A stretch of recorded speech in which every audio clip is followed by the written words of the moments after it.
Warning. The opinions expressed in this video do not represent YouTube, associations, agencies, or any particular individuals. They are merely from two guys needing to pass the boredom of their average day lives. Some explicit content may occur in this or future presentations. Viewer discretion may be advised, but ignored if you're into that thing.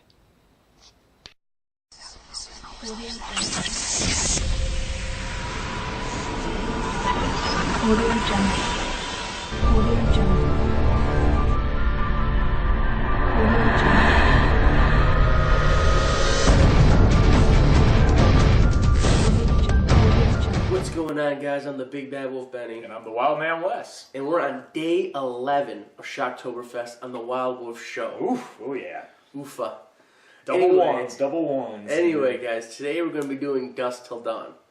We're not talking about the TV show on Netflix, which I actually have watched. It's pretty enjoyable. Yeah, for the most part, yeah. It's a retake on it. I mean, it's better than the sequels that came after the original, so I'll give it that. We're going to be talking about Quentin Tarantino's first one. Well, he actually didn't direct it. It was actually Robert Rodriguez. Yeah, but Robert Rodriguez has always done really good. I mean, he was a part of Scream and all that stuff, too. He's collaborated with a lot of good movie directors and actors. So, anyway, the movie starts off, about the two Gecko brothers. They're criminals. They just robbed a bank. They're heading down to Mexico because they're trying to get out of the United States. They go to a strip club. It actually ends up being a den of vampires. The vampires start knocking people off. They start fighting back, and pretty much the whole movie. Like we said, we want you guys to go watch the movie. It's more enjoyable that way, I think. Yeah, I agree. So this way, we're just giving you a basic synopsis of the movie. So, I mean, we might give you a little spoilers of what we like and what we don't like, which we have been doing already. But for the most part, you have to see the movie to understand it, put it in the context. So that's what we're going for. It just helps entice you to want to go see it if you haven't, or if you've already seen it, then. If you know what we're talking about. Yeah, then rewatch it again because this one's definitely rewatchable. Oh yeah, definitely. Let's see. Jump into what we liked, what we didn't like. Well, I mean, let's start off with the cast. I mean, we got amazing cast. You got George Clooney. I mean, Quentin Tarantino, obviously. I'll get into that a little bit later on. I mean, you've got Harvey Keitel, Juliet Lewis, John Saxon makes an appearance, and he always plays some sort of law enforcement person in, like, what was it? Silent Night. It's not Silent Night, Deadly Night. It's Silent Night, Bloody Night. Yes. And then, of course, Nightmare on Elm Street. And he's well known for being in Enter the Dragon as Roper. Yeah, you got Cheech Marin, you got Danny Trejo. Tom Savini as Sex Machine, man. I met Tom Savini back in 2007. That guy is he's just straight up awesome. I mean, and he still is to this day. I mean, if it weren't for him, we wouldn't have great special effects from, the original Dawn of the Dead, Friday the 13th. A lot of stuff. And we'll definitely get it in this list, too. I put him right up there with Rick Baker. Oh, yeah. Oh, man. He's right there with Even Rick Screaming Baker. Mad George. Yeah. Man. So anyway, guys, another thing I liked about it was the take on the vampires, how they looked. Because usually there's two types of vampires. Either you have they're so beautiful, you want to do anything for them, or you have they're so disgusting looking monstrosities that you're going to run for them. They went with the latter, which I kind of like. Well, yeah, I mean, they kind of want a little bit of both. Well, they can do both. It. Yeah. They entice you. It's like an optical illusion. They entice you with the beauty. I mean, Selma Hayek is the main female. Yeah, she would totally get me because she's smoking hot still at her age. Ain't nothing wrong with that. And then, when she turns into the vampire, she kind of gets a little scary looking. So it works both ways, but for the majority of it, every other vampire that wasn't at the strip club that, comes in later, what's that? Bats. Yeah. They don't show them in human form. They show them either in bat form or in their vampire form. And speaking of the vampire special effects, I mean, with Tom Savini being in this movie, he was a part of this as well as Kurtzman and Nicotero. They actually trained and worked for him in Dawn of the Dead and Friday the 13th. They are also well known nowadays for The Walking Dead. I mean, Greg Nicotero is actually pretty much the head producer of Walking Dead, and from then until now, his special effects are phenomenal. I mean, we've all seen The Walkers. They look great.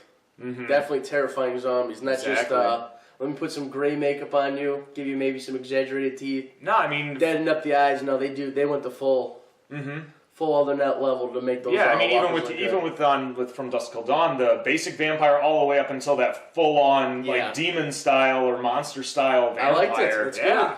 I did too, man. It's good. Like I said, I mean, it's just great special effects. Looks good. I like the story. Yeah. It's that old trope. They're outlaws, but they're not bad guys. Yeah. Well, I mean, Seth. I mean, George Clooney's character. George Clooney. He has that conflict of he says, "I'm just a robber. Yeah. I'm not a killer." And on the other side, Tarantino's is Richie. I mean, he's a rapist and he's just a loose cannon, basically. A loose cannon. Yeah. And especially when they're in the strip club / bar, I love the name of it, Titty Twister. It makes me laugh. But that's awesome. Just that feeling of confinement or being trapped. Yeah. I mean, it definitely kind of takes to that trope of like zombie movies, which of course, Savini, Nicotero, all them being part of the zombie trope. I mean, it works because they know what they're doing. Because it's not necessarily. I mean, it goes to that idea, but at the same time, it's vampires now. I kind of always like those movies too, where you're confined to a small area and you have to kind of defend it against the creatures. It's like you don't really have the weapons or anything to protect yourself, but you kind of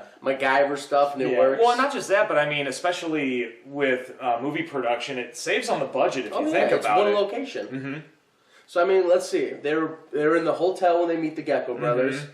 Then they're at the gas station or the convenience store, whatever you want to call it. Just a quick location spot. And then, when they're on the highway, and then otherwise, they're at the Titty Twister. So it saves a lot of money where you can just do these one-day shoots at these scenes. So it's smart. It saves you money for other stuff like your special effects, like being able to pay your actors so they can stay on longer. And obviously with us on this channel, that's what normally we do. Just being honest about that, but it definitely saves a lot of money in the long run. It does. We want to do more locations for you guys, so I mean, the more you guys like, the more we can expand our universe. Yes, so please do. Help us, help you, help us. I'm sure you guys are getting sick and tired of looking in my basement. Well, hey, it's fun for me. There's a lot of fun toys and there's little artifacts from, yesteryear. Here, but, Yes, there is. I don't mind it. I mean, other than that, just like the opening scene, obviously, is awesome. Let you know what you're in for. Yeah. And then, when you finally see the vampires, like, oh, whoa, that went completely different. Mm-hmm. I mean, only real bad thing, I love Quentin Tarantino in the movie, but I feel like Richie was just a little not overplayed. You know what I'm saying? Well, I can agree with that. And I was actually thinking about talking about that myself because Tarantino likes to put himself in a lot of his movies, and unfortunately, he's funny. Oh, he's good. He's funny to an extent. He is. It's just I love him in Pulp Fiction. Oh yeah, but he played that role perfectly. I think it's just every time I see him, it's like with Pulp Fiction, From Dusk Till Dawn, even Reservoir Dogs. Yeah. It just seems that his character is the same in every one, and it just seems like it doesn't change. I mean, that falls flat for me, but at the same time... it's supposed to be... I don't think, most of his movies are on the same universe, so I guess I can kind of see I can understand why that works. Okay. I'm not trying to I'm not dogging him, it's just kind of like... Quentin Tarantino's amazing. Oh, yeah, I'd love to see him try to do maybe, more serious, but, not a neurotic character. I'd like to see him more of a calm, cool, and collected without dropping so many F-bombs every other second. Hey, there's nothing wrong with that word if it's used in the right context. We've talked about this a little bit in some other horror films. Kind of reminds you of the Boondock Saints. Something that brings diversity to the world. Yeah, honestly, I'm sure there is a drinking game for this movie, and I'm sure by the first half hour you'd be ripped. I can't even tell you how many. Other than that, I have no problem with this movie. The only one other thing is there was one little setup that happens in a lot of horror movies is somebody gives this big long-winded speech when somebody's transforming into a monster or the killer is coming towards them and nobody is. They're pretty much oblivious to it. Yeah, I can't remember the guy's name. The black guy, the Nam Vec. Oh, I can't remember his name right now, but anyways, yeah. Well, we'll pretty much be able to figure it out later. He gives this big speech about when he was in Nam and how he pretty much had a blackout moment being covered over corpses or whatever, and he's stabbing all these, Vietnamese soldiers. And while this is going on, Tom Savini, aka Sex Machine, is starting to transform into the vampire, and before you know it, we as an audience can see what's going on. What's going to happen. But nobody else in the movie understands. They're oblivious to it. Goes back to movie magic, I guess. Yeah, and then of course by the end of his big Nam speech, Sex Machine is behind him and he bites him. Yeah. So other than that, it was kind of a predictable moment. But other than that, there's nothing else bad that I could say about it. So what do you want to grade this movie then, my friend?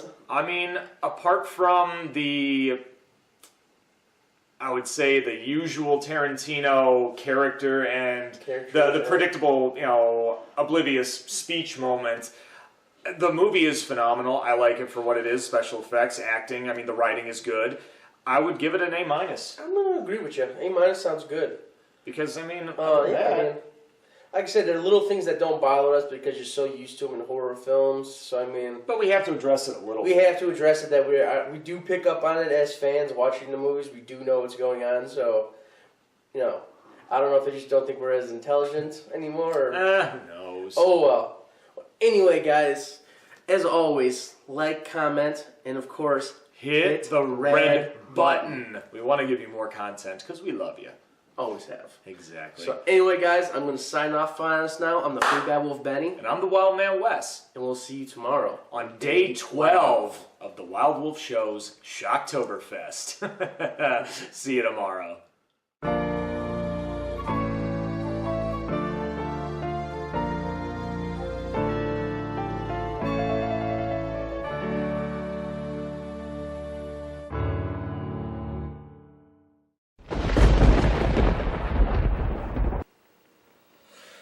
Well, dude, are you ready for another one? Let's do it, bro. Yeah, let's do it. Hello. We'd like to introduce ourselves. My name is Nick Paulo, and this is my friend Happy. Hello.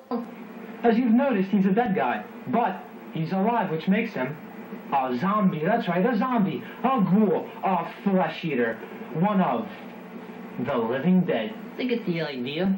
We're here in the theater's complex control, and from here we're committed to this. Happy's pals with some of the best.